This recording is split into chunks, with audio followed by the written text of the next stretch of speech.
মঙ্গলবার বিকেলে স্পিকার হাফিজ উদ্দিন আহমেদের সভাপতিত্বে শুরু হয় ত্রয়োদশ জাতীয় সংসদের প্রথম অধিবেশন। শুরুতেই প্রশ্নোত্তর পর্বে অর্থমন্ত্রীর কাছে ব্যাংক ঋণ ও খেলাপি ঋণের বিষয়ে জানতে চান বেশিরভাগ সংসদ সদস্য।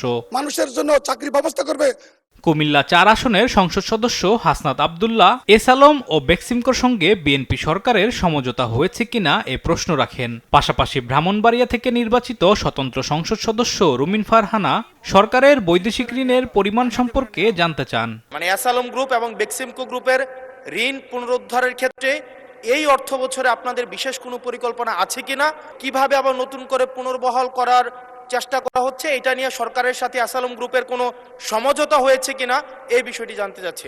বর্তমানে বাংলাদেশে বিদেশি ঋণের পরিমাণ কত, এ পর্যন্ত কোনো ঋণ পরিশোধ করা হয়েছে কিনা, করলে তা কত?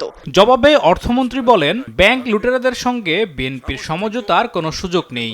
জানান, দায়িত্ব গ্রহণের 2 মাসে সরকার $90 মিলিয়ন ঋণ পরিশোধ করেছে। বিএনপি যতবারই সরকারে এসেছে ফাইন্যান্সিয়াল ডিসিপ্লিন নিয়ে কোনো প্রশ্ন আসে নাই। Macro strategy, macro economic stability নিয়ে কোনো প্রশ্ন উঠে নাই। শেয়ার বাজার লুটপাট নিয়ে কোনো প্রশ্ন উঠে নাই।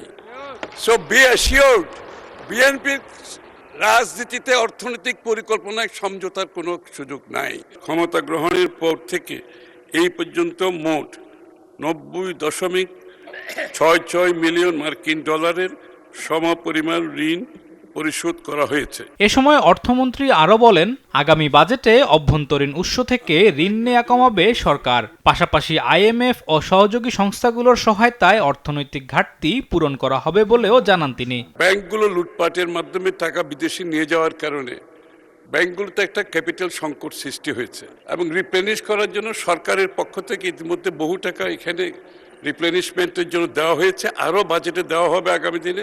আইএমএফ এর মাধ্যমে চাচ্ছি এগুলোকে রিক্যাপিটালাইজ করার জন্য। বিনিয়োগকারীরা বিদেশ থেকে যারা ফাইন্যান্সিয়াল সেক্টরে বিনিয়োগ করতে চায় তাদেরকে আকৃষ্ট করে বাংলাদেশের ব্যাংকগুলোতে বিনিয়োগের মাধ্যমে দেশের ভঙ্গুর অর্থনীতি বিনির্মাণ ও মুদ্রাস্ফীতি কমাতে সরকার উল্লেখযোগ্য পদক্ষেপ নিয়েছে বলেও জানান তিনি। দেখতে পাবো। আলিমুজ্জামান সাফওয়ান, দেশ টিভি, ঢাকা। আগে থেকে সুতরাং এই সংখ্যাটা